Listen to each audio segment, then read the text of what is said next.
हम लोग आज पढ़ेंगे साइंस का क्वेश्चन। इसके पहले वाले लेक्चर में कुछ क्वेश्चन डिस्कस किए थे। आज का क्वेश्चन देखिएगा। पहला नंबर हमारा क्वेश्चन है आज का, निम्नलिखित विशेषता में से कौन सी रासायनिक परिवर्तन की विशेषता नहीं है। तो कौन रासायनिक परिवर्तन की विशेषता नहीं है? ऑप्शन ए दिया अनुक्रमणीय होना, ऑप्शन बी दिया नए पदार्थों का बनना, ऑप्शन सी दिया ऊर्जा में कोई निवल परिवर्तन नहीं होता है।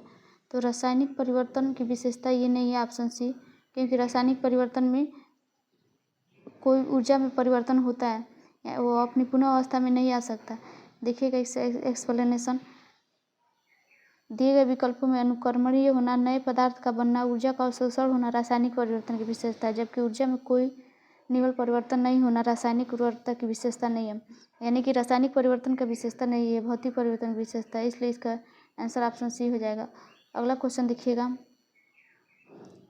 ऐसे पदार्थों को जो बिना रासायनिक प्रतिक्रिया के अन्य पदार्थों से नमी को आसानी से अवशोषित कर लेते हैं कहा जाता है। तो ऐसे पदार्थों को जल शुष्क कहा जाता है। इसका आंसर हो जाएगा ऑप्शन ए। इसका एक्सप्लेनेशन देखिएगा। ऐसे पदार्थ जो बिना रासायनिक प्रतिक्रिया के अन्य पदार्थों से नमी को आसानी से अवशोषित कर लेते हैं उन्हें जल शुष्क कहा जाता है। अगला क्वेश्चन देखिएगा। कार्बन मोनोऑक्साइड से प्रदूषित वायु में सांस लेना खतरनाक है क्योंकि ऑप्शन ए दिया है कार्बन मोनोऑक्साइड रक्त में ऑक्सीजन के साथ संयोजन करता है, ऑप्शन बी दिया है कार्बन मोनोऑक्साइड हीमोग्लोबिन के साथ संयोजन करता है, और ऑप्शन सी दिया है कार्बन मोनोऑक्साइड से पानी को निकालता है और निर्जलीकरण का कारण बनता है। इसका आंसर हो जाएगा ऑप्शन बी।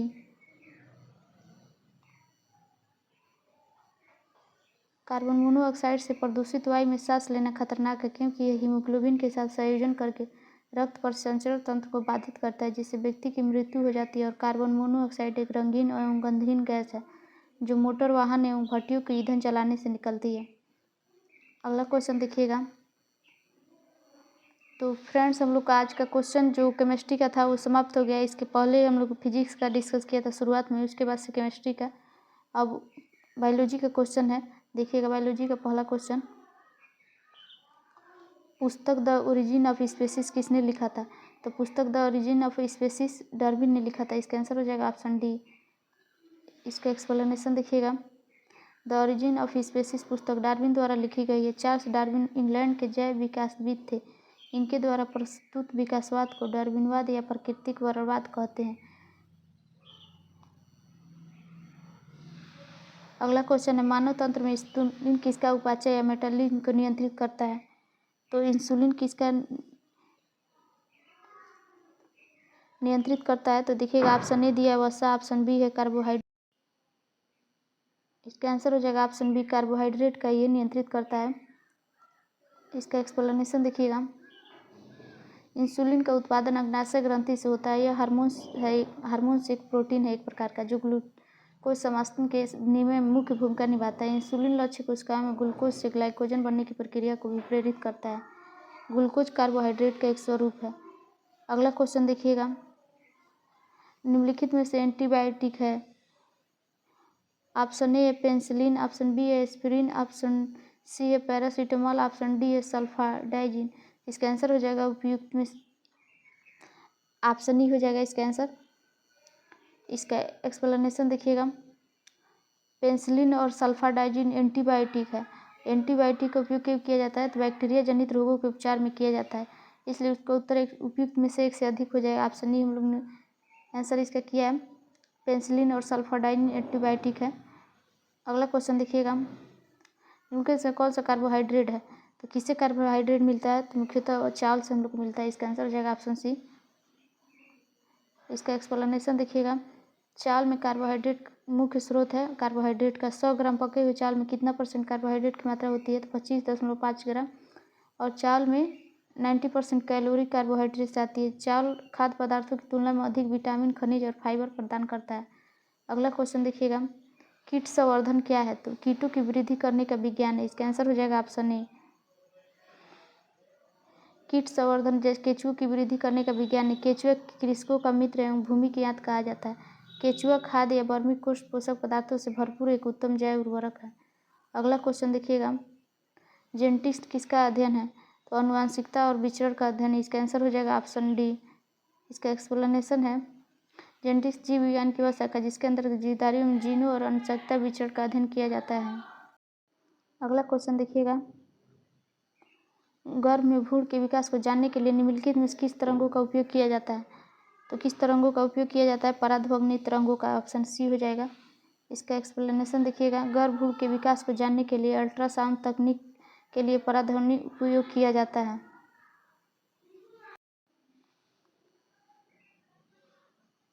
कौन सा एक सच्चा फल नहीं है? तो सेब एक सच्चा फल नहीं, इसका आंसर हो जाएगा ऑप्शन बी। अंगूर सच्चा फल है, आलू कीरा खारा और खजूर ये सब सच्चे फल है, और ये सेब एक सच्चा फल नहीं, इसका आंसर ऑप्शन नहीं हो जाएगा। इसका एक्सप्लेनेशन देखिएगा, जब फल के निर्माण में अंडाशय के अलावा कुछ अन्य भाग भी शामिल होते हैं ऐसे फलों को असत्य फल कहते हैं, जैसे सेब, काजू, नाशपाती। अगला क्वेश्चन देखिएगा, पाइन, फर, फ्रूट, सेडार, लार, स्पाइरस आदि मशहूर लकड़ी के उत्पादों में से बहुत से पदार्थ पहाड़ी क्षेत्रों में भी पाए जाते हैं, ये सभी क्या कहलाते हैं?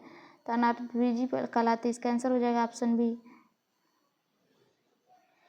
पाइन, फर, स्प्रूस, सेडार, लार, साइप्रस और मशहूर लकड़ी के उत्पादक पौधे, ये पर्वतीय वन के अंतर्गत पाए जाने वाले कोड़धारी वृक्ष, ये सभी अनारद्विजीय पौधे कहलाते हैं। अगला क्वेश्चन देखिएगा, लौंग एक मसाला है, यह पौधे के किस भाग से प्राप्त होता है? तो लौंग पौधे के किस भाग से प्राप्त होता है? फूल की कली से, इसका आंसर हो जाएगा ऑप्शन डी। इसका एक्सप्लेनेशन देखिएगा, लौंग बंद कली या पुष्पकलिका है जिसका उपयोग भोज्य पदार्थ, दांत के दर्द निवारक में किया जाता है। पौधों के लौंग वनस्पति का क्या नाम है? तो साइजिकियम एरोमेटिक नाम है, जो कि कुलमिट्रेसी के अंतर्गत आता है। इसका जन्म स्थल इंडोनेशिया को माना गया है। इसका उपयोग समस्त विश्व में किया जाता है। ये कौन से वृक्ष है? तो सदाबहार वृक्ष है। इसकी ऊंचाई कितनी होती है? तो 10 से 20 मीटर होती है, और इसकी पत्तियां बड़ी और अंडाकार होती है। अगला क्वेश्चन है, लौंग पौधे के किस भाग से प्राप्त होता है? तो लौंग शुष्क पुष्पकली है एक। अदरक तना है, जड़ नहीं, क्योंकि इसमें नोड और इंटरनेट होते हैं, इसका आंसर हो जाएगा ऑप्शन बी। नोड और इंटरनेट होते हैं।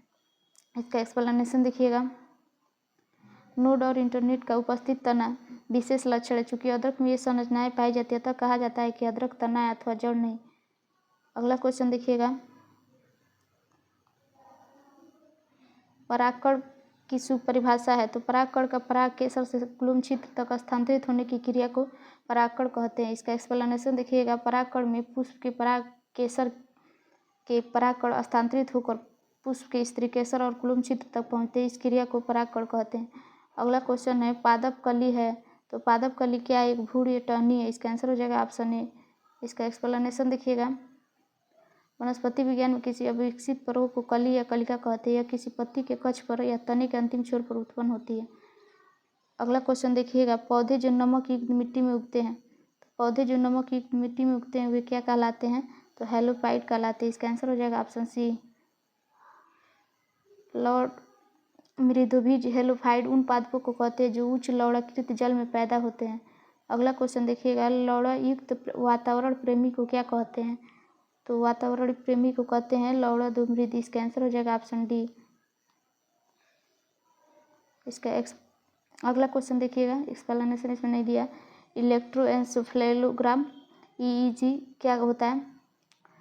इस किसकी निगरानी में किया जाता है? तो ये मस्तिष्क के लिए किया जाता है।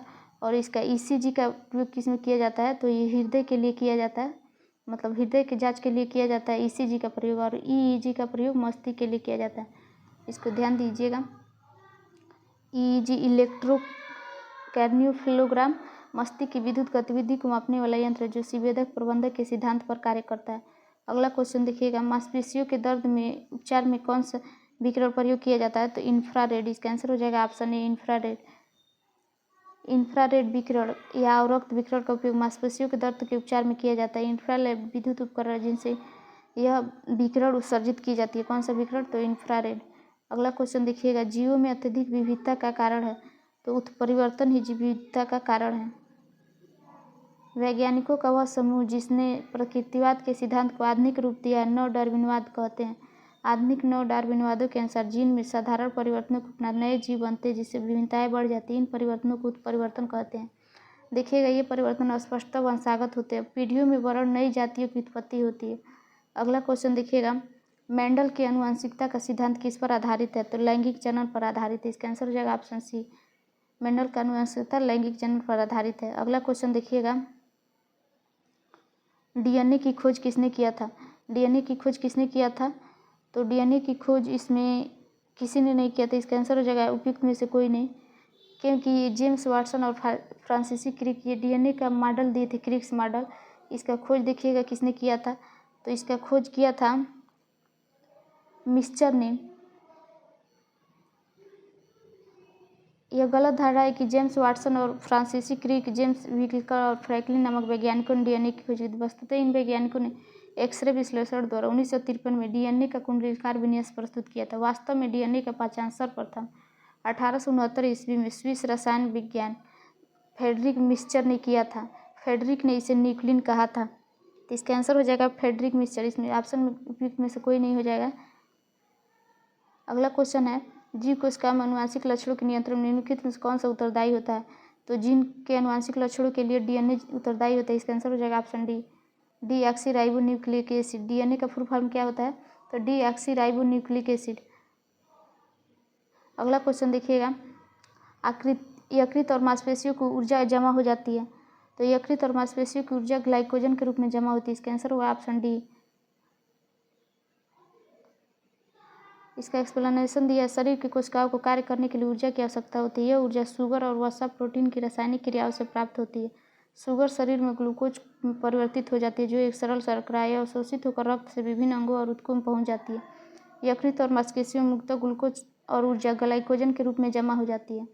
अगला क्वेश्चन देखिएगा, निम्नलिखित में से कौन सी कोशिका घटक में दाखिल होने के लिए जीवाणुओं को नष्ट करता है?